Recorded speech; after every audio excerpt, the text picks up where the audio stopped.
তো আশা করি সাদরে আপনারা সবাই গ্রহণ করবেন। বাংলাদেশ সেনাবাহিনী বিশেষ করে বান্দরবান রিজিয়নের প্রতি আমি কৃতজ্ঞতা প্রকাশ করছি যে তারা প্রতিবারের মতো বিভিন্ন মাদ্রাসা, এতিমখানা এবং গরিব দুঃখী মানুষের মাঝে যে ইফতার এবং সাহারি সামগ্রী বিতরণ করে থাকেন, আজকেও আলহামদুলিল্লাহ তা মানুষের মাঝে তারা প্রদান করেছেন। তারা বিশেষ করে বান্দরবান রিজিয়নের প্রতি আমরা কৃতজ্ঞতা প্রকাশ করছি যে তাদেরকে ধন্যবাদ জানাচ্ছি যে কাজটা করছেন। বিশেষ করে আমরা ভবিষ্যতেও এই কাজটা বহাল রাখবেন তারা।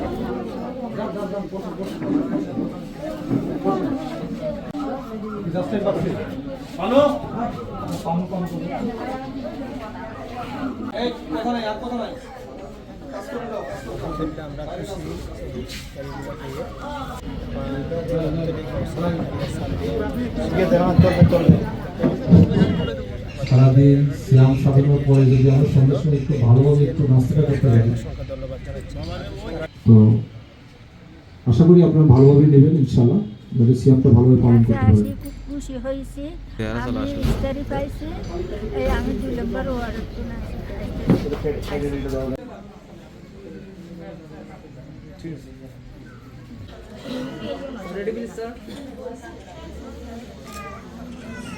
চাচি একটু এদিকে তাকান।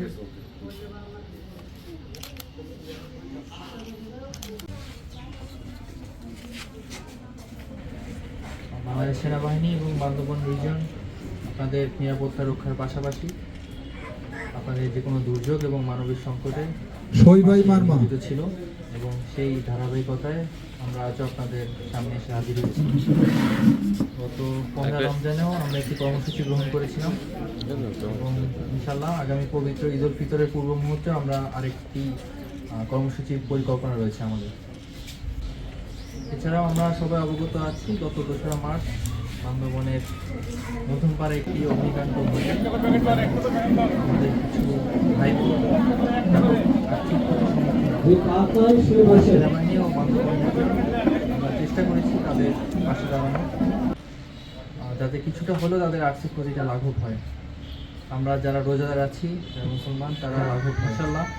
সবাই যারা রোজাদার জন্য দোয়া করবো যাতে তারা খুব দ্রুতই তাদের সবাই জীবনে ফিরে আসার জন্য দোয়া করবো যাতে তারা খুব দ্রুতই তাদের স্বাভাবিক জীবনে ফিরে আসতে পারে।